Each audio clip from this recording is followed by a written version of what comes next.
Assalamualaikum warahmatullahi wabarakatuh. Di sini kami dari kelompok 12 kelas 2C program studi PGSD. Di sini kami akan menjelaskan mengenai materi lingkungan pendidikan. Adapun anggota dari kelompok 12 ini yang pertama ada Azahra Salsabila Aldila dengan NIM 2107211, yang kedua ada Fadia Fazila Tunisa dengan NIM 2103080, yang ketiga ada Fariha Ayuni dengan NIM 2103400, yang terakhir ada Muslimah Aprilia dengan NIM 2102894. Adapun materi yang akan kita bahas, yang pertama ada pengertian lingkungan pendidikan akan dibahas oleh Saudari Azahra. Yang kedua ada konsep lingkungan dalam lingkungan pendidikan yang akan dibahas oleh Saudari Fariha. Yang ketiga ada fungsi keluarga sebagai lingkungan pendidikan yang akan dibahas oleh Saudari Muslimah. Dan yang terakhir ada contoh pendidikan dalam masyarakat yang akan dibahas oleh Saudari Fadia. Baik, materi pertama yang akan saya sampaikan adalah pengertian dari lingkungan pendidikan. Lingkungan pendidikan adalah berbagai faktor lingkungan yang mempengaruhi praktek pendidikan. Lingkungan pendidikan diartikan sebagai lingkungan tempat berlangsungnya proses pendidikan yang merupakan bagian dari lingkungan sosial. Jadi, lingkungan pendidikan merupakan wilayah atau daerah seseorang untuk dilatih dalam sikap dan perilakunya yang bertujuan untuk mendewasakannya melalui pengajaran dan pelatihan. Lanjut, di sini ada menurut Ki Hajar Dewantara, beliau mengatakan lingkungan pendidikan merupakan permintaan dalam kehidupan anak-anak. Jadi intinya adalah bahwa pendidikan mengarah semua kekuatan yang ada di dalamnya agar peserta didik sebagai manusia dan anggota masyarakat dapat mencapai keselamatan yang tinggi dan kebahagiaan hidup. Lanjut, di sini ada menurut KBBI, lingkungan adalah daerah, kawasan, dan sebagainya yang termasuk di dalamnya, sedangkan pendidikan adalah proses pengubahan sikap dan tata laku seseorang atau kelompok orang dalam usaha mendewasakan manusia melalui upaya pengajaran dan pelatihan. Jadi, lingkungan pendidikan menurut KBBI merupakan wilayah atau daerah seseorang untuk dilatih dalam sikap dan tata lakunya yang bertujuan untuk mendewasakannya melalui pengajaran dan pelatihan. Mungkin cukup sekian, kurang lebihnya mohon maaf. Wassalamualaikum warahmatullahi wabarakatuh. Konsep lingkungan dalam lingkungan pendidikan. Menurut Slameto tahun 2003 nomor 60, yang merupakan bagian dari lingkungan pendidikan yang berpengaruh terhadap proses belajar, dikelompokkan menjadi 3 faktor, yaitu lingkungan keluarga, lingkungan sekolah, dan lingkungan masyarakat. Karakteristik lingkungan keluarga. Keluarga adalah lingkungan pendidikan yang pertama dan utama. Dikatakan seperti itu sebab sebelum manusia mengenal lembaga pendidikan yang lain, lembaga pendidikan keluarga sudah ada terlebih dahulu. Menurut Slameto tahun 2003 nomor 60, faktor-faktor dari keluarga yang mempengaruhi belajar siswa antara lain: yang pertama, cara orang tua mendidik. Cara orang tua mendidik anaknya besar pengaruhnya terhadap belajar anaknya. Yang kedua, ada relasi antar anggota keluarga. Relasi antar anggota keluarga yang terpenting adalah relasi antara orang tua dan anaknya, kemudian relasi anak dengan anggota keluarga lainnya. Yang ketiga, ada suasana rumah. Suasana rumah dimaksudkan sebagai situasi atau kejadian-kejadian yang sering terjadi di dalam keluarga di mana anak berada dan belajar. Selanjutnya ada keadaan ekonomi keluarga. Keadaan ekonomi keluarga erat hubungannya dengan belajar anak. Anak yang sedang belajar selain harus terpenuhi kebutuhan pokoknya seperti makan, pakaian, kesehatan, juga membutuhkan fasilitas-fasilitas belajar. Selanjutnya ada pengertian orang tua. Anak belajar perlu dorongan dan pengertian dari kedua orang tuanya. Dan yang terakhir ada latar belakang kebudayaan keluarga. tingkat pendidikan atau kebiasaan dalam keluarga mempengaruhi sikap anak dalam belajar. Orang tua perlu menanamkan kebiasaan-kebiasaan baik pada anak agar semangat belajar anak dapat terdorong. Karakteristik lingkungan sekolah.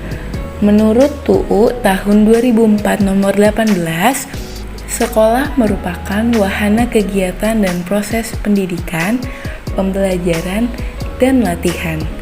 Nilai-nilai seperti nilai etik, moral, mental, spiritual, perilaku, disiplin, ilmu pengetahuan dan keterampilan ditabur, ditanam, disiram, ditumbuhkan dan dikembangkan di sekolah. Dengan demikian, sekolah dijadikan sebagai wahana yang sangat dominan bagi prestasi belajar. Dengan kata lain, lingkungan sekolah dapat mempengaruhi perkembangan potensi dan pola pikir anak dengan pendidikan yang terencana dan sistematis. Menurut Ahmadi tahun 2007 nomor 187 menyatakan bahwa kebudayaan sekolah itu mempunyai beberapa unsur penting, yaitu yang pertama, letak lingkungan dan prasarana fisik sekolah seperti gedung, sekolah, dan perlengkapan yang lain. Yang kedua, ada kurikulum sekolah yang memuat gagasan-gagasan maupun fakta-fakta yang menjadi keseluruhan program pendidikan.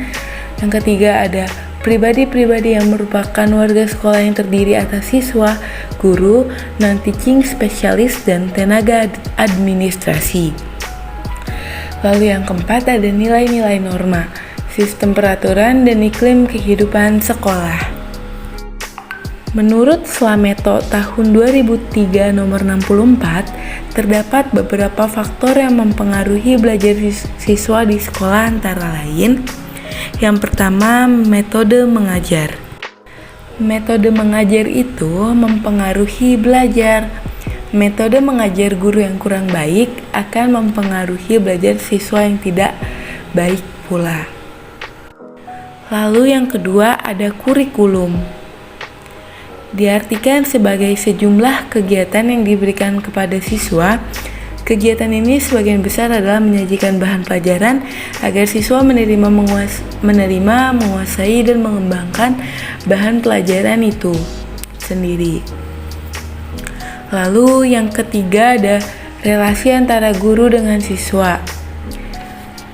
Dalam relasi guru dengan siswa yang baik, siswa akan menyukai gurunya, juga akan menyukai mata pelajaran yang diberikannya sehingga siswa berusaha mempelajari sebaik-baiknya. Lalu yang keempat ada relasi siswa dengan siswa. Siswa yang mempunyai sifat-sifat atau tingkah laku yang kurang menyenangkan teman lain, mempunyai rasa rendah diri atau sedang mengalami tekanan-tekanan batin, akan diasingkan dari kelompoknya. Akibatnya makin parah masalahnya dan akan mengganggu pembelajarannya. Yang kelima ada disiplin sekolah.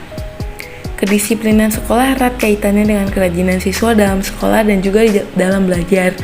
Kedisiplinan sekolah mencakup kedisiplinan guru dalam mengajar dengan melaksanakan tata tertib. Lalu yang terakhir ada fasilitas sekolah. Instrumen pelajaran yang lengkap dan tepat akan memperlancar penerimaan bahan pelajaran yang diberikan kepada siswa. Karakteristik lingkungan masyarakat.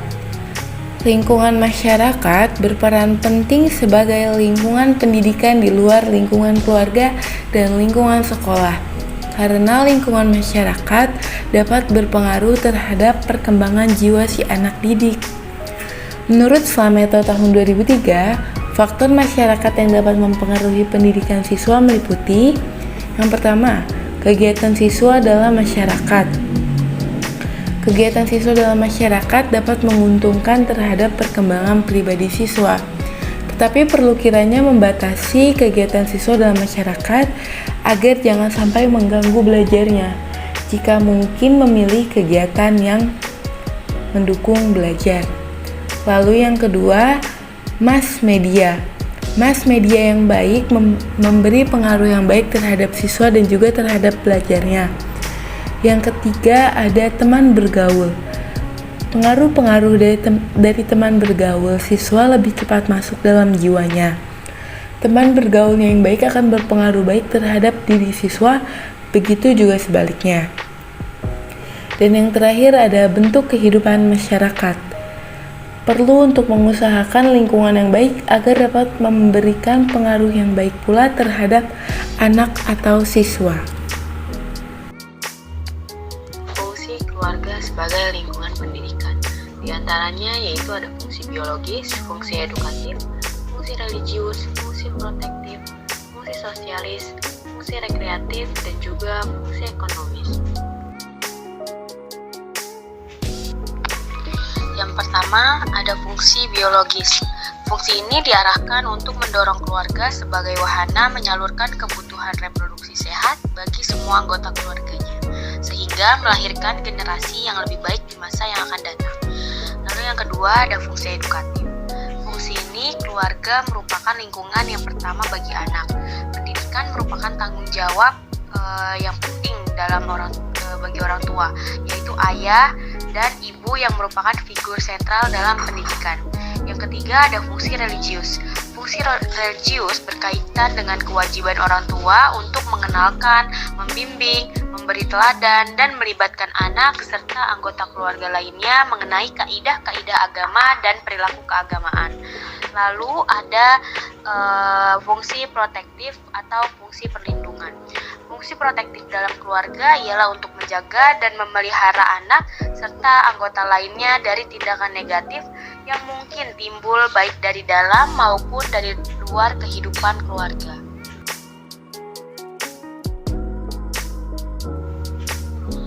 Lalu yang kelima di sini ada fungsi sosialisasi anak. Fungsi sosialisasi berkaitan dengan mempersiapkan anak untuk menjadi anggota masyarakat yang baik. Yang keenam ada fungsi rekreatif. Fungsi ini tidak harus selalu dalam membentuk kemewahan ataupun pesta pora, melainkan melalui penciptaan suasana kehidupan yang tenang dan harmonis di dalam keluarga. Lalu yang terakhir ada fungsi ekonomis. Fungsi ini menunjukkan bahwa keluarga merupakan kesatuan yang ekonomis. Selanjutnya di sini saya akan menjelaskan mengenai contoh pendidikan dalam masyarakat. Yang pertama ada lembaga formal, yang kedua ada lembaga non-formal, yang ketiga ada lembaga informal. Yang pertama ada lembaga formal. Sekolah sejatinya memiliki fungsi sebagai pemberi pelayanan pengajaran dalam belajar kepada suatu generasi muda dalam mendidik masyarakat. Lembaga pendidikan formal terdiri dari beberapa jenis pendidikan umum, kejuruan, vokasi, profesi, keagamaan, dan khusus. Lalu di sini ada contoh lembaga formal. Yang pertama ada sekolah dasar, yang kedua ada madrasah ibtidaiyah, yang ketiga ada sekolah menengah pertama, yang keempat ada madrasah sanawiyah, yang kelima ada sekolah menengah atas, yang keenam ada sekolah menengah kejuruan, yang ketujuh ada madrasah aliyah, dan yang terakhir ada perguruan tinggi atau universitas atau institut. Yang kedua ada lembaga non-formal. Dalam sosiologi, pendidikan yang dimaksud dengan pendidikan non-formal ini diselenggarakan untuk suatu kepentingan masyarakat yang memerlukan layanan terkait dengan sistem sosial kependidikanan. Pendidikan non-formal ini mempunyai fungsi sebagai penambah lembaga pendidikan atau menjadi pelengkap pendidikan formal dalam rangka untuk mendukung pendidikan sepanjang hayat. Contoh lembaga non-formal yang pertama ada Pusat Kegiatan Belajar Masyarakat atau PKBM, yang kedua ada Pemberantasan Buta Aksara atau PBA, yang ketiga ada Community Learning Center atau CLC, dan yang keempat ada Pondok Pesantren. Dan yang ketiga atau yang terakhir ada lembaga informal. Lembaga pendidikan informal adalah suatu kegiatan pendidikan keluarga. Lingkungan keluarga adalah suatu lingkungan pendidikan pertama yang ditemui. Karena di dalam keluarga inilah seorang anak pertama kali akan mendapatkan didikan dan bimbingan dalam keluarga. Pendidikan keluarga juga dikatakan sebagai lingkungan yang utama karena sebagai besar kehidupan anak berada dalam sebuah lingkungan keluarga. Contoh lembaga informal. Yang pertama ada Taman Pendidikan Al-Quran atau TPA, yang kedua ada kelompok belajar, yang ketiga ada lembaga pelatihan, yang keempat ada majelis talim, yang kelima ada partai politik, dan yang terakhir ada lembaga kursus belajar bimbel.